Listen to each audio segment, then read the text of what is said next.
In January 2026, a congressional transparency mandate forced the release of over 3 million pages of investigative documents related to Jeffrey Epstein.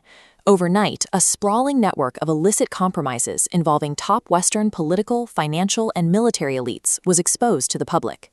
Just weeks later, on February 28th, the United States and Israel launched Operation Epic Theory. This was a massive, preemptive military campaign aimed at decapitating Iran's leadership and dismantling its military-industrial infrastructure. This dual-axis chart tracks global public search interest over that exact time period. It reveals a striking correlation. The moment the airstrikes on Tehran began, public interest in the Epstein Files dropped 95%. The timing of the conflict created a statistical dead zone. The war effectively buried the domestic fallout of the Epstein disclosures under the existential weight of a global security crisis. But the most explosive revelation from the transparency mandate was what the Justice Department chose to hide. Between 37 and 53 pages of FBI interview memos were deliberately suppressed. These missing pages detailed direct sexual abuse allegations against President Donald Trump. Epstein's connections to the Middle East date back to the early 1980s. Records reveal he was involved in selling Chinese weapons to Iran via the Bank of Credit and Commerce International, a notorious front for intelligence services and global money laundering. Analysts term the resulting situation the captured sword dynamic. If foreign intelligence services possess the unredacted evidence that the U.S. Justice Department is actively hiding, the American executive branch is fundamentally compromised. This creates a paradigm where decision-makers facing existential, reputational, or legal threats cannot refuse the strategic demands of the intelligence actors holding the compromat. In this environment, American military power is directed to satisfy those holding the leverage.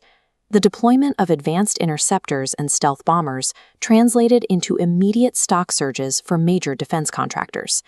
Market analysts noted that the war guaranteed sustained government spending, effectively removing any financial risk associated with prolonged peace. Managing the Pentagon side of this windfall is Deputy Secretary of Defense Steve Feinberg.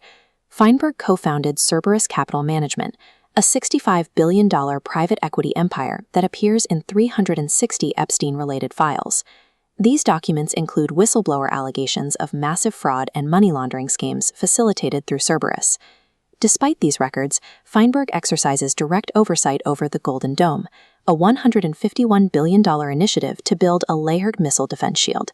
THAAD interceptors, like the one seen here, cost taxpayers nearly $13 million each. This flowchart shows the internal money loop. Feinberg transferred his assets to family trusts, profiting while overseeing Golden Dome contracts awarded to Cerberus-linked companies. The war guarantees multi-year chill wins. For Pentagon officials, Middle East escalation is an engine for wealth generation.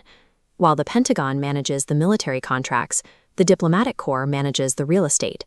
In the Gaza Strip, Palestinian infrastructure is being systematically erased behind the IDF's yellow line. U.S. envoys Jared Kushner and Steve Witkoff have introduced Project Sunrise, a $112 billion plan to redevelop the enclave.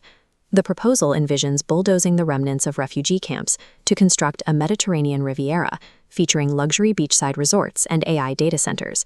Kushner's private equity firm, Affinity Partners, provides the financial leverage for this scheme.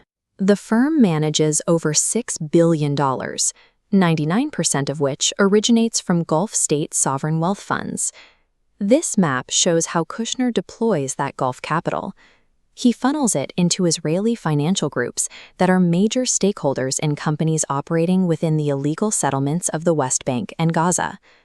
Project Sunrise converts a destroyed war zone into a massive real estate vacuum. This arrangement aligns the financial interests of Gulf monarchies with the territorial expansion of the Israeli state. Protecting this architecture of corruption requires an aligned media apparatus. Rupert Murdoch's media empire systematically sidelined assessments from the U.S. intelligence community to manufacture a narrative of an imminent threat. This media hegemony keeps public focus on the Strait of Hormuz rather than the suppressed Epstein Files. Inside the Pentagon, Defense Secretary Pete Hegseth gutted the offices responsible for preventing civilian casualties. While he transmitted sensitive war plans over insecure messaging apps, the resulting strikes on Iranian cities caused global outrage and a disintegration of military command. This culture of suppression extends to the highest levels of national intelligence. A whistleblower complaint alleged that Director Tulsi Gabbard physically suppressed intercepts regarding Kushner's foreign dealings, keeping the American security apparatus blind to the influence of foreign sovereign wealth. The pillars of statecraft, media, military command, and national intelligence, are working in tandem. They are actively collaborating to protect the private equity schemes and bury the criminal liabilities of the executive inner circle. The current strategic deadlock has resulted in catastrophic global damage. The Iranian economy is suffocated, military infrastructure is in ruins, and a fifth of the global oil supply remains choked off. Shadow diplomacy has eclipsed traditional statecraft. In this new paradigm, intelligence blackmail and defense profiteering dictate the terms of international engagement. When a captured state utilizes kinetic warfare to hide systemic corruption and enrich private family trusts, the conflict itself becomes the goal. For the elites managing this crisis, the threat of peace is the only true danger.